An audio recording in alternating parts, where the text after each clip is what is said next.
Quienes han sufrido tantas injusticias y tan tremendas los tenemos al otro lado de la cámara. Ana Velasco, muy buenas noches. Hola, buenas noches, José Javier. Bueno, me imagino que al margen de consideraciones, digamos, políticas generales, desde el punto de vista personal, esto es una agresión, no tiene otro nombre. Esto es una agresión brutal, brutal. Ahora mismo acabáis de poner la voz de ese criminal y es que yo no quiero escuchar su voz, no quiero verle la cara y me la están tirando delante, su cara, su voz. Es absolutamente inconcebible lo que está pasando. A propósito de este asunto, el gobierno vasco, preguntado por la cuestión, dijo que, hombre, es que claro, esto ellos no podían hacer nada. Esto era cuestión de la asociación convocante, que si él, pues, la persona que hablaba, fuera de la asociación convocante, pues lo reflexionaría porque esto podía hacer daño a las víctimas. Todo esto para quitarse del medio, es decir, hacer lo que siempre ha hecho el PNV en esta cuestión. Inevitablemente hay que preguntar, ahora ya en el plano político, por la valoración que a las víctimas del terrorismo y a una víctima concreta, como es tu caso, ¿qué opinión te merece el gobierno que permite que estas cosas pasen? Yo creo que lo permite el gobierno vasco y también lo permite el gobierno de España. Y lo llevan permitiendo mucho tiempo. Muchísimo tiempo, porque llevamos decenas de homenajes a los terroristas que salen de la cárcel, que les vitorean por las calles como si fueran héroes, y sistemáticamente la Audiencia Nacional está archivando todas las querellas o todas las demandas que se le presentan para depurar responsabilidades, todas, sistemáticamente. Esto lleva pasando mucho tiempo y estoy convencida de que va a seguir pasando. Y es culpable el gobierno vasco, por supuesto los nacionalistas, pero yo no espero otra cosa de ellos, porque siempre han sido cómplices de los terroristas.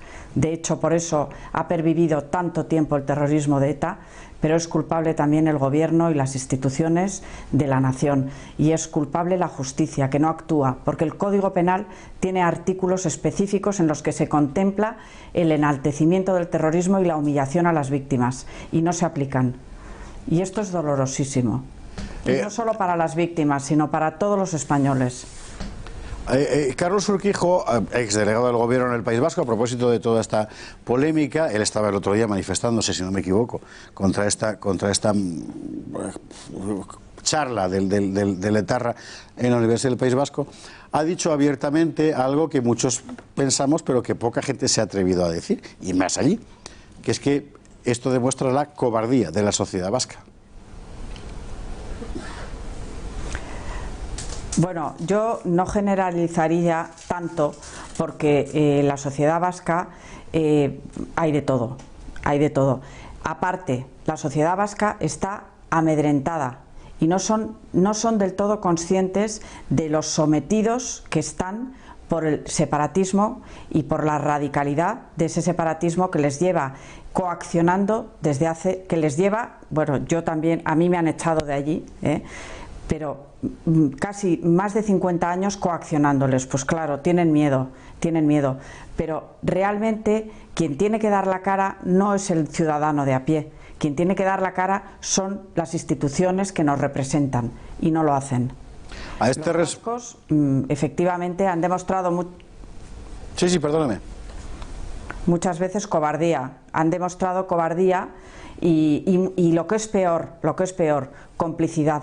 Hay 300.000 vascos que son directamente cómplices de ETA, todos los que votan a sus partidos políticos, a los sucesivos partidos políticos que han tenido.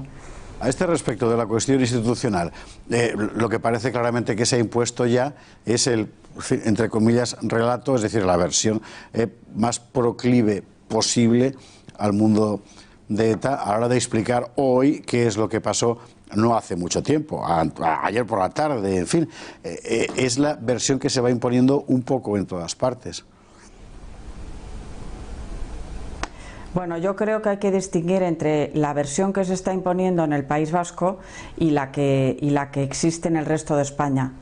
Yo considero que en el resto de España generalmente hay solidaridad y empatía con las víctimas y rechazo al terrorismo. Creo que lo hay en el resto de España. Lo que ocurre en el País Vasco es que hay un gobierno nacionalista que está invirtiendo millones de euros en crear ese relato falso, y que bueno, no tenemos más que recordar el programa Erenguren, que es un programa educativo para los niños del País Vasco, en el cual pueden escuchar y van a escuchar testimonios de terroristas, de los fundadores de ETA, que van a explicar por qué tenía una razón de ser esa banda terrorista y por qué está justificado que matasen, que asesinaran a sus semejantes. Ana, ¿te quiere preguntar algo Julio Ariza? No, Ana, solamente recordarte que probablemente quien peor queda en todo este asunto es la Universidad del País Vasco, que demuestra no solamente no ser una universidad, sino estar nutrida de representantes o de profesores o de académicos de la peor bajeza moral. Yo creo que la Universidad del País Vasco, acogiendo esta charla, demuestra exactamente lo que es, y eso todavía es más lamentable si cabe. Por supuesto, porque además hay que recordar que la Universidad del País Vasco estuvo durante muchos años dando falsos títulos universitarios a los terroristas que estaban en la cárcel para acortar el tiempo que pasaban en prisión. Te pregunta Miguel Durán ahora. Vimos cómo se Perdóname con el retardo, Ana, que estoy yo también un poco tonto. Termina, por favor. No te preocupes, no, que hace muy poco tiempo vimos cómo le dieron una paliza a un chico joven, pues en la universidad, simplemente porque alzó la voz y se manifestó en contra de ese dominio de los radicales en la universidad. Miguel Durán. Sí, Ana, una pregunta muy concreta. Cuando os dirigís a Julianea, al gobierno vasco, en petición de cosas, no ya de autorizaciones para dar charlas, que eso no es su competencia, pero cuando las víctimas le pedís cosas al gobierno vasco, ¿cuál suele ser su receptividad? Bueno, yo en concreto esa pregunta no te la puedo contestar, porque yo nunca me he dirigido al gobierno vasco para pedirle nada. Sé que tiene relación más estrecha con las víctimas que son proclives a lo que ellos llaman la reconciliación, es decir, a las que están dispuestas a darse abrazos con los asesinos de sus familiares. Como no es nuestro caso, pues obviamente no tenemos prácticamente ninguna relación con el gobierno vasco, ni tenemos ni el más mínimo interés en tenerlo, porque son unos falsos y unos hipócritas. Entendido. Ana Velasco, muchísimas gracias por estar con nosotros, amiga, como siempre, en esta noche en particular. Un abrazo muy fuerte, y ya sabes que cuando quieras, aquí tienes tu sitio como el otro día. Gracias mil. Muchas gracias a vosotros. Buenas noches. Gracias. Buenas noches.